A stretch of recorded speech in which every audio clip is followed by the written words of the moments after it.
carita saking Ponorogo kesatriya sakti mandraguna ingkang asma Warasura Mangala ingkang agah Rengginas Latikaya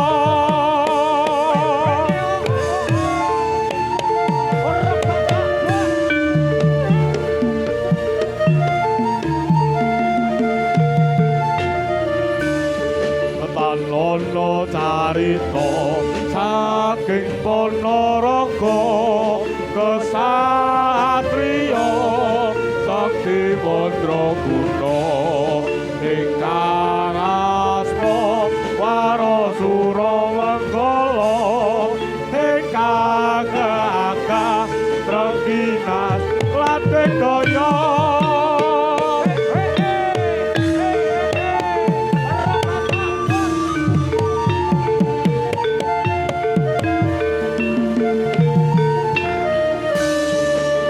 Mono carita saking Ponorogo kesatriya sakti mandraguna ingkang asma Warasura Mangala ingkang agah Rengginas Latikaya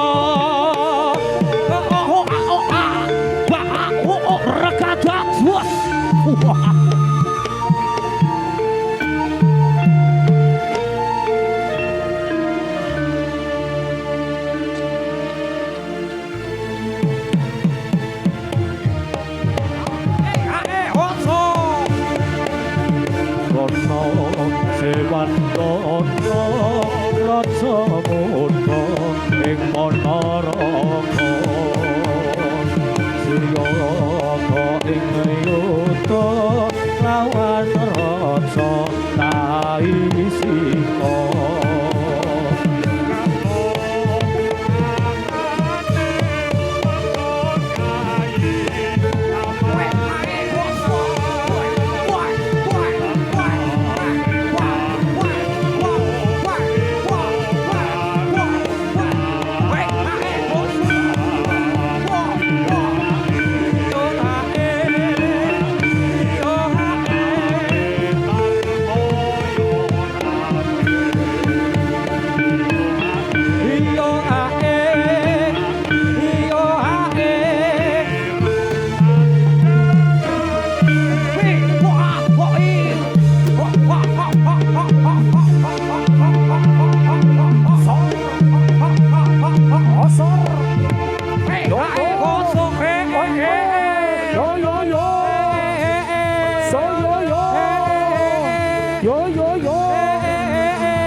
kulon parane manuk ing ojek ana wiwitan pating cemruwit rape swarane katon asri donya saisine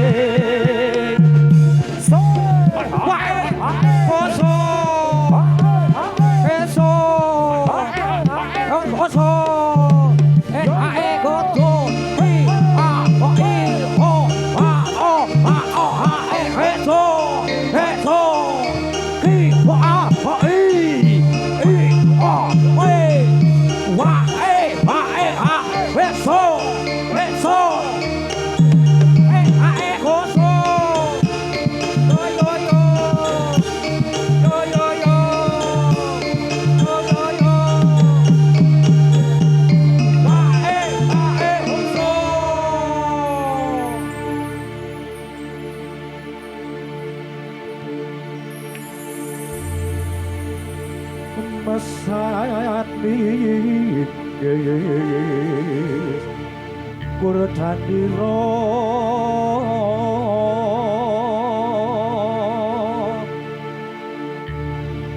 Sena putra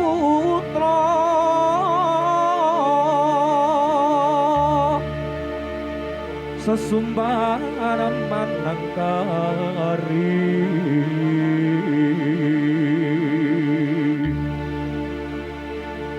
Kentaring angkasa kumura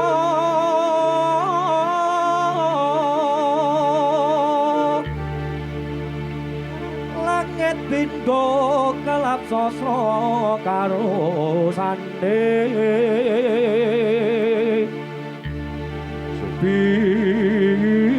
sepindo sewu kaca ngamuk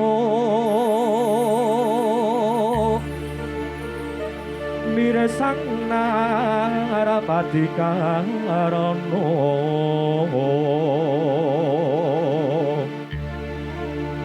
Sena putra tuhu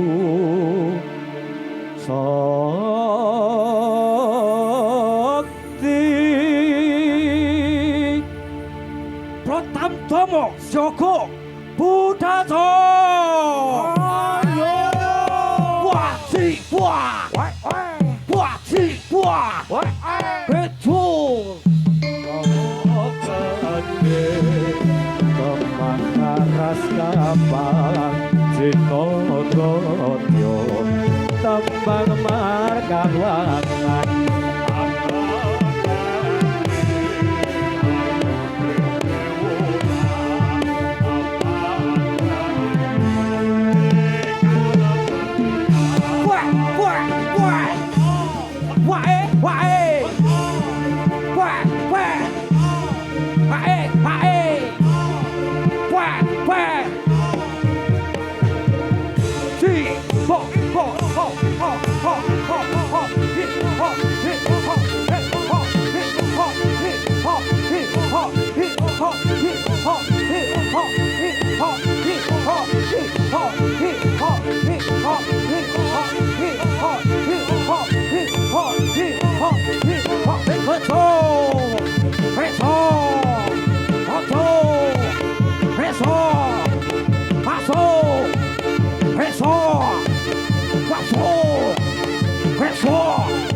bengi raina bengi sing tau sepi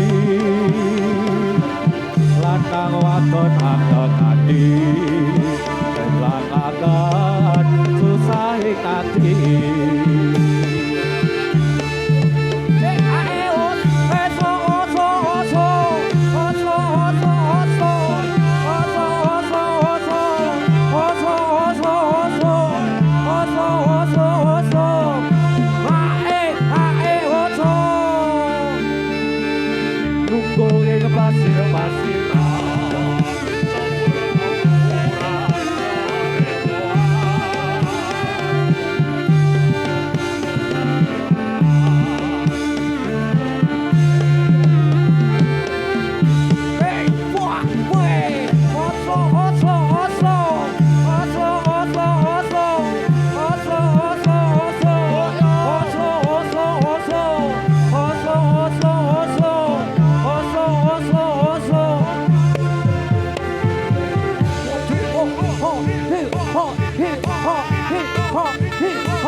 Reswo.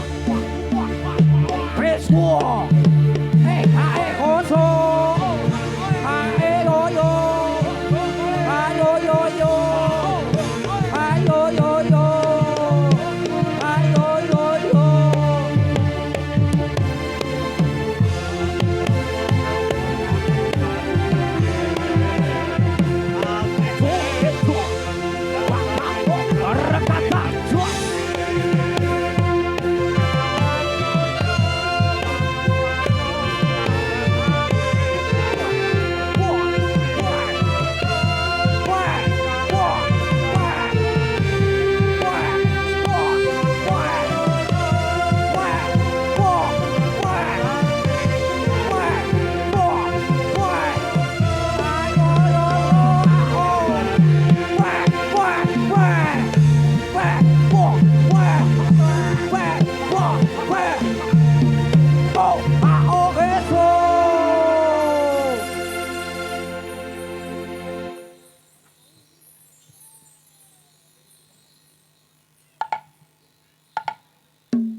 Anggonku dadi nganten kalian Deng Mas Broto wis padha cemawis. Blonjo-blonjo wis padha teka. Undangan ya wis tak sebar. Ning klambine kok rada kegeden sithik ya. Duh! Minten! Wah! Minten! Anakku! Minten! Neng ndi iki mau? Duh! Minten! Wah! Neng kene! Wah! Ya! Bapak, Aduh! pripun, Pak? Tak goleki ket mau jebul awakmu neng kene. Iki lho, dhewe njajal kebaya Ya. sing bakal tak inggo ijab kalian Den Mas Broto Wah. kuwi to, Waduh. Pak. Ya.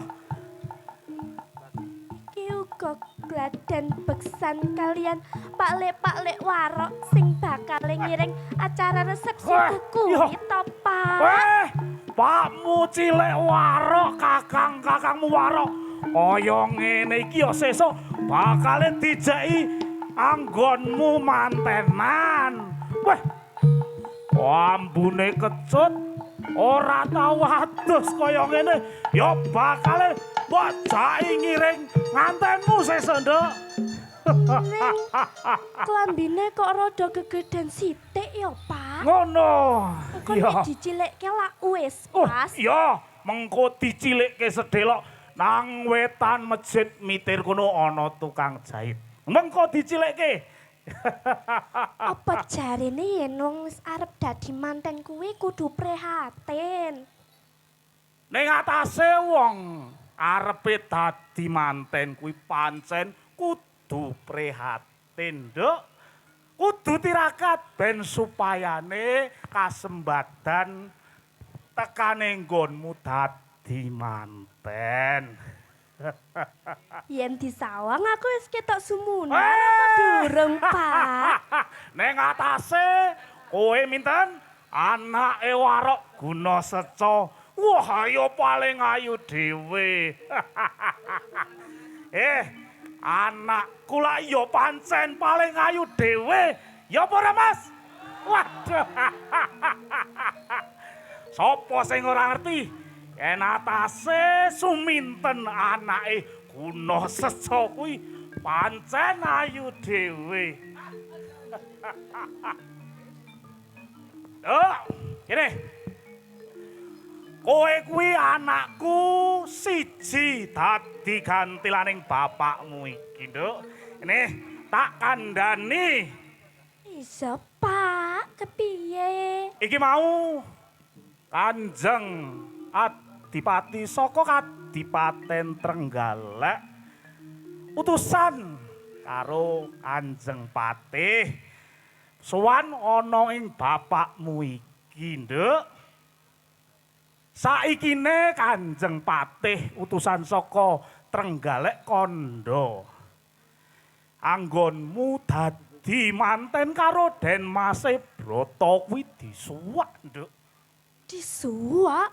Disuwak ki apa to, Pak? Wah, Ning ngomong ki mbok ya sing Gek jelas. kepiye lehku ngomong karo kowe, Nduk. Iki ngene. Tegese disuwak kuwi anggonmu dadi manten karo Den Mase Brata kuwi ora sida, Nduk. Dibatalake. Loh. Pak, kok dibatalake ki kepiye to, Pak? Ki blonjo-blonjo ya wis padha teko. Undangan ya wis tak sebar. Aku isin, Pak.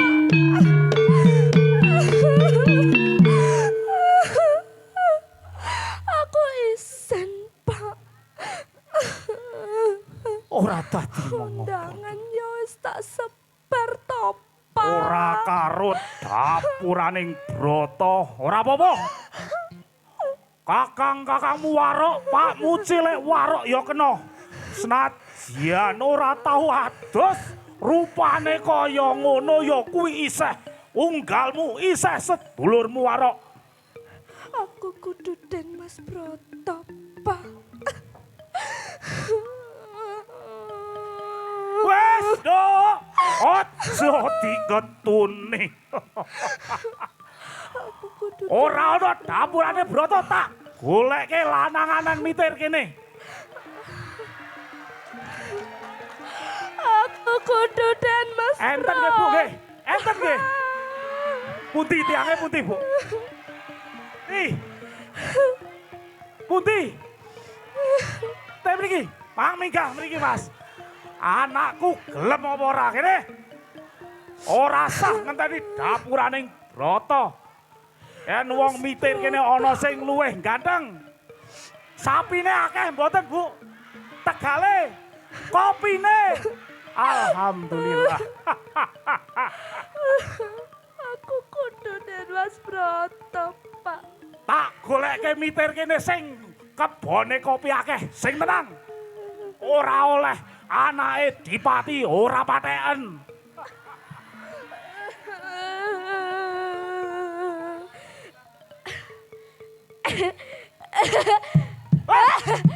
Brata!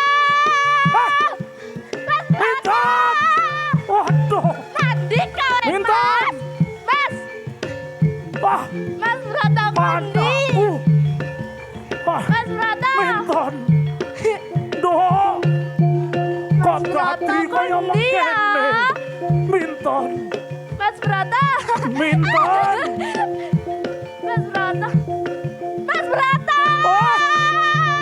Duh! Aduh! Malah dadi kaya mengkene lelakon anakku. Para warok, ora suwe awake dhewe bakal ngluruk ana ing Kadipaten. Ayo, ndang disiagake.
Aduh. Iki yen aku ora cekat-ceket minggat saka papan kene bisa dadi gawe. Jalaran aku rasa rujuk yen to Kanjeng Rama bakal ndhaupake aku kelawan Suminten. Anake Warok Guna Seca. Mula bisa ora bisa dina iki uga aku kudu minggat saka papan kene.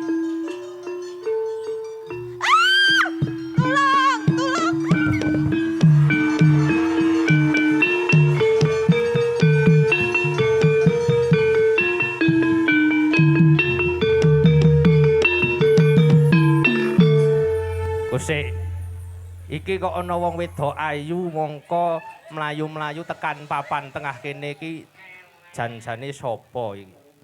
Aduh, pangapunten Kisana, kula mboten mangertosi menawi wonten panjenengan.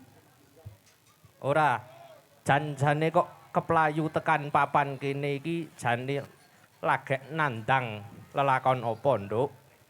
Nggih, sepindah maneh kula nyuwun pangapunten sanget Den Mas. Kula wau ajrih dioyak-oyak kalian sedulur kula.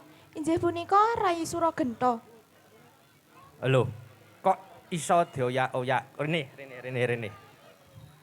Coba ceritamu kuwi mau dibaleni sing cetha lan sing gamblang.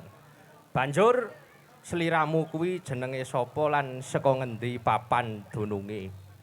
Nggih Kisana, kula punika Cempluk Warsiyah, anakipun Warok Suramanggala. Kula wau ajrih dioyak-oyak kalian sedulur kula. Kula ajeng dipun pundhut garwa lan ugi dipun perkaos kalian genta. Lho, arep dipek bojo kowe. Gusik. Yen to miturut ceritamu kuwi mau, sing ngoyak-ngoyak kowe ora ana kliya mung sedulurmu. Kok arep ngepek bojo kuwi janjane duwe nalar apa ora? Ngene, Nduk, ditepungake wae aku Den Mas Brata, putrane Njeng Dipati Trenggalek. Awit aku saiki kang bakal dadi pepalanging marang tumindake sedulurmu sing jeneng Gentra kuwi mau. Aduh, nyuwun pangapunten sanget Den Mas. Kula mboten mangertosi menawi panjenengan Den Mas Brata saking Trenggalek. Iya, Nduk, ora sah dadi ngopo. Sing bagus saiki sliramu bakal dadi tanggung jawabku. Yumpo! Aja mlayu Yumpo!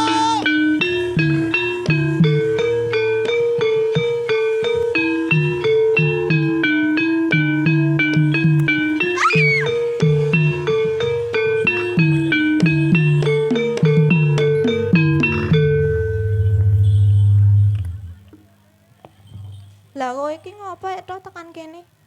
Lah aku ki tresno marang sliramu tulus banget to. Piye ya?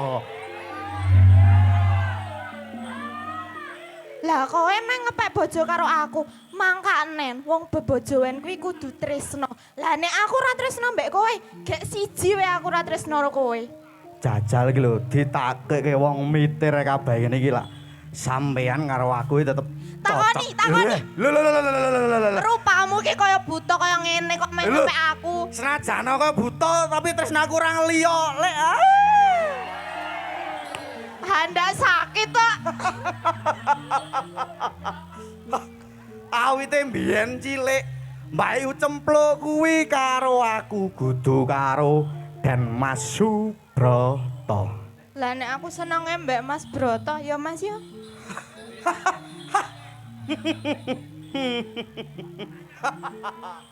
Oh, jebul iki sing jenengane Gentho. Yo, aku sing diarani Suragenta. Lah kowe iki sapa wani-wani ngalang-alangi aku karo Mbak Cempluk? Yen pancen tekanmu ana ing kene bakal ngrudha paripeksa karo Cempluk, aku sing ora trima. Jalaran Cempluk Warsiah kuwi ora tresna karo dapuranmu. Wes, minggir. Aja ngalang-alangi aku karo Mbak Cempluk. Amarga biyen Mbak Cempluk kuwi karo aku kudu karo dapuranmu, Lek. Usik, kena mboyong Cempluk Warsiah saka kene. Yen to wis nglangkai kuandane Brata. Jalaran Cempluk Warsiah kuwi ora tresna karo kowe bajingan.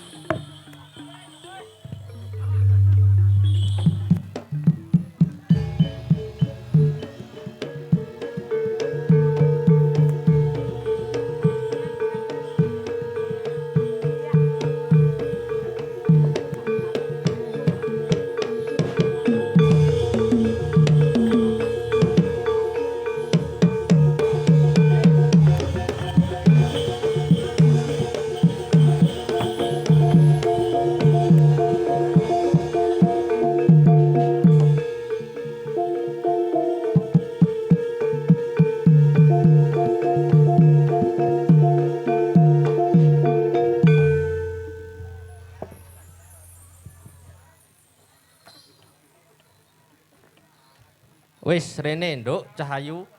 Galuh Gentho wis minggat kelaran menungsane. Matur suwun sanget Den Mas. Kula mboten mangertosi ajeng bales kados punapa kalian panjenengan. Ngene nduk. Janjane iki mau aku lagi minggat saka kabupaten. Jalaran aku rasa rujuk yen to Kanjeng Rama bakal ndhaupake aku kelawan Suminten. Mula wiwit dina iki sliramu bakal tak pek dadi bojoku, Nduk. Ampun Den Mas, kula niki namung lare dusun, mboten pantes menawi ajeng dipun pundhut garwa kalian panjenengan. Ora bisa. Jalaran wit sepisan nanggonku kepethuk marang sliramu, janjane aku wis tresna marang sliramu. Mula ora sah kesuwen kedawan lelakon. Ayo tak terke bali kepethuk karo bapakmu Warok Suramanggala lan aku bakal nyuwun idi palilah yen to sliramu bakal tak pundhut garwa lan tak boyong ana ing kadipaten. Nggih, monggo Den Mas, kula dherekaken.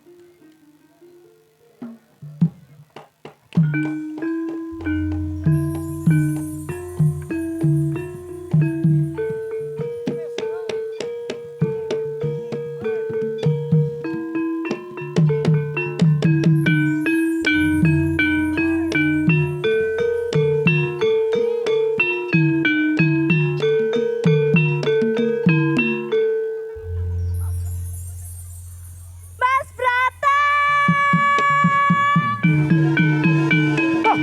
Tuh! Pinter! Aduh! Aduh! Aduh! Di Mas Brataku, Mas. Pinter! Ojo mlayu!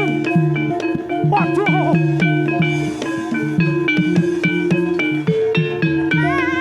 Di Mas Brataku ya. Ojo mlayu tuh! Bapakmu ora kuat! Yen kowe tak mlayu terus!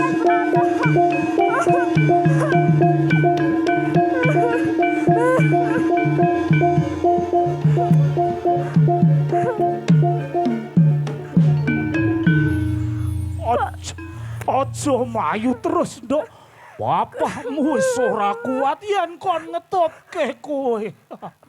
Kok dadi mengkene nasibku ya apa? Ora apa-apa. Mas Broto kok tega ya Pak? Wes, aja digetuni, Nduk. Bapakmu ora kuat yen kon ngetutke kowe terus playon kaya ngono kuwi, Nduk. Ora sah getuni. Broto kuwi wis minggat karo cempluk. Mas Broto, Mas, Nduk, Mas, aja mlayu. Nduk. Mas, Aduh. tekan Aduh. Aduh. Nduk. Aja lunga, Mas. Mas, aja lunga, Mas Aduh. Broto. Aduh. Broto, kan sampe aja lunga, Aduh. Mas. Nduk. Aduh, Nduk. Aduh. Kuwi sapa, Nduk? Iki gawe tuku Kowe klambi kok aku tekan ya, Mas. kono. Tuku Pinten. klambi aku ya, Mas. Aduh. Broto Pangapunten. sayang aku. Pangapunten Mas sanget. Broto sayang Nduk, aku. sapa kuwi, Nduk? Aduh. Nduk. Mas, Wah. Minten. Aja mlayon. iki mesti kudu Bapakku klambi ora aku kuat, ya. Nduk. Oh. Nduk. Mas Broto. Nduk. Mas Broto Aja ata-ata. Aja ata-ata. Aja. Nduk. Mas, Mas Broto. Mas Broto. Mas, Aduh. Mas Broto kan ning kene jebol. Minten. Mas Broto. Kowe. Mas Broto ning kene. Aja lunga, Mas. Mas, aja lunga, Mas. Mas Broto. Mas Broto aja lunga, Mas. Iki mesti bisa ngene gawe tuku Minten. klambi ya. Aja Mas Broto mlayu. akeh. Nduk, woi. Nduk. Wes, aja playon. Nduk, woi. Minten. Mas Broto, Mas Broto ayo jajan, Mas. Mas Broto ayo jajan, Mas. Mas Broto, Mas Broto. Aduh. Iki mesti gendong ke klambi. Mas Broto akeh men iki. Mas Broto, Mas Broto akeh men. Mas Broto kok akeh. Mas Broto ayo jajan, Mas.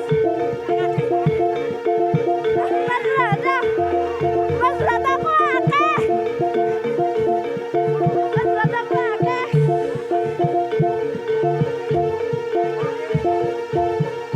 Iki gendong ke klambi.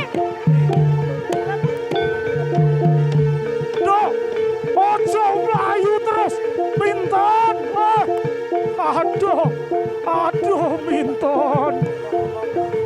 Minten. Rene, Nduk. Mas Broto kok Nduk. akeh. Bapakmu wis ora kuat. Kok akeh. Nduk. Rene. Mas Broto tadi ya. Aja mlayon, Nduk. Hei. Mas Broto kendi ya. Mas Broto, Mas Broto, Ora kenal karo aku aja lek sawer. Mas Broto, Mas Broto, Mas. Wes. Mas Broto Rene, ayo Nduk. jajan, Mas. Nduk, aja mlayu. Weh.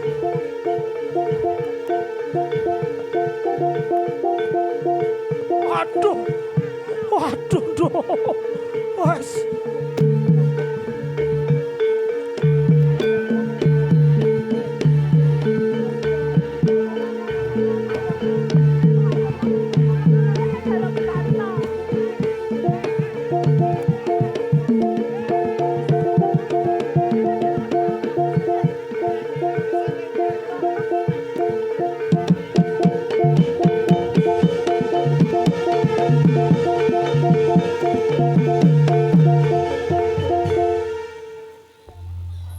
Ugreng perkara ora loyo ya iki saikine dapuraning Broto gandeng karo cempluk anake Kakang Suramengkala. Wis, ndang disiagake. Ora suwe ade bakal ngluruk ana ing papan panggonane Kakang Waruk Suramengkala. Budal.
Dono Pangeran Sun Silasono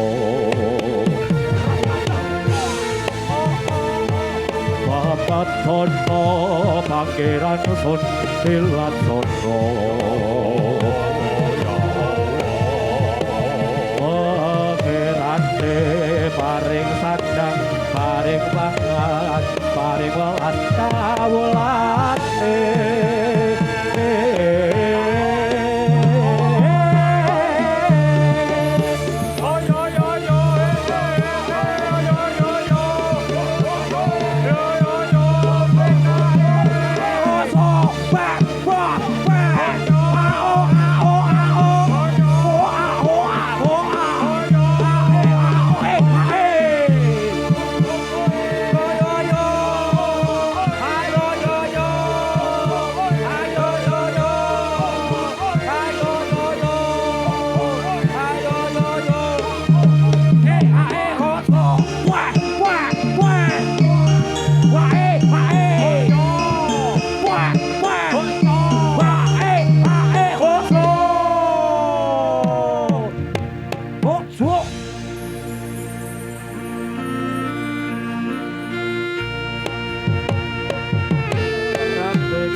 Kenyong hitamanku